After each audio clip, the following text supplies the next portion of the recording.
Hello everyone, this is Anthony Carpen in a windswept Cambourne. I am here at the headquarters of South Cambridgeshire District Council. Cambridgeshire District Council is the local authority, or is the local council that covers the towns and villages that surround the city of Cambridge. Cambridge City itself has its own council called Cambridge City Council, and I did an introduction to the City Council in a separate video. I'm here today to cover a meeting of the Greater Cambridge City Deal, which I'm going to be covering in a separate video. But this video, I just wanted to introduce the local authority here that covers those of you that live in the surrounding towns and villages. So let's go and have a look inside. I'm now standing in front of a map of the entire district, and as we can see, there's a partly greyed out area which is Cambridge City, which is covered by Cambridge City Council. But as you can see on this map, and if you look at the map on the link below, you can see the various villages that are covered, such as Meldreth, Thriplow, Duxford, Sawston, and then also to the north we've got the villages of Histon, Impington, Waterbeach, and the town of Cambourne. Now, one of the differences between South Cambridgeshire and Cambridge City is that South Cambridgeshire has a whole series of small villages that have their own even smaller councils. Now, these are your parish and town councils, and they cover some of the services that serve those villages only, such as the maintenance of village greens and local community centres. The services that South Cambridgeshire District Council delivers are very similar to Cambridge City. They are responsible for housing and planning, and also for leisure services.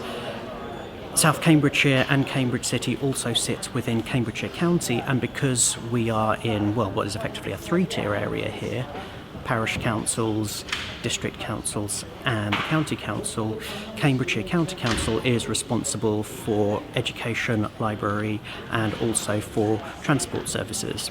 The meeting, as I mentioned, that I'm here for is for the Cambridge City Deal, which is dealing with some of the housing and infrastructure issues that cover both Cambridge and South Cambridgeshire. Indeed, behind the camera is a series of boards all about the expansion of Cambourne, inviting local people to have their say on how the town of Cambourne should grow.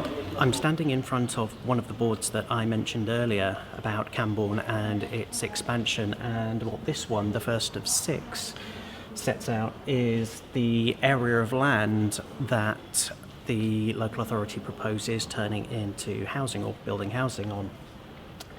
Cambourne Business Park, which is where this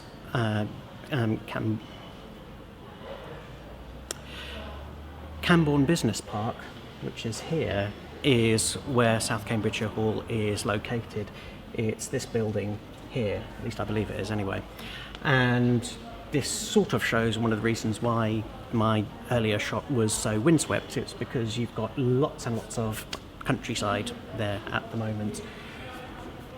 Lower Cambourne is here, and the rest of Cambourne is here, and the proposal is to build lots and lots of housing on here, in part to deal with the huge amount of housing demand that we have in and around Cambridge. I'm now here in front of the 5th board that looks at density, building heights and the appearance of the homes that are proposed back in board 1. So what we see here on this map are the densities of the proposed developments that are going up. So just to the west of Cambourne Business Park immediately is the higher density housing, and then further on the border of the A1198 we can see that there is lower density housing here.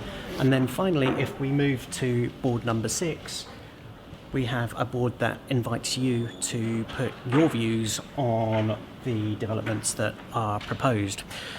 One of the things that's often said in local government circles is that the people who make the decisions are the people who turn up to meetings or the people who respond to the consultations. So if you look at the link on the website below, you can get access to all of the diagrams that are on here and all of the documents that ask for your views on what should happen with the expansion of Cambourne. The same is true also with the Greater Cambridge City Deal. which again you can see details of on the website below.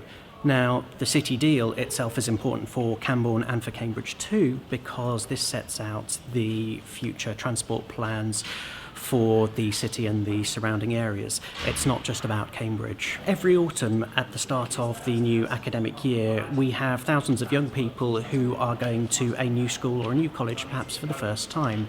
And the journeys to those colleges, thinking for example Hills Road and Long Road sixth form colleges, the University Technical College and Cambridge Regional College, some of those journeys will involve an incredible amount of travel. For some of you that might be up to an hour each way. Having commuted to London and back from Cambridge for a few years during my civil service days, I can testify to just how exhausting that level of travel actually is.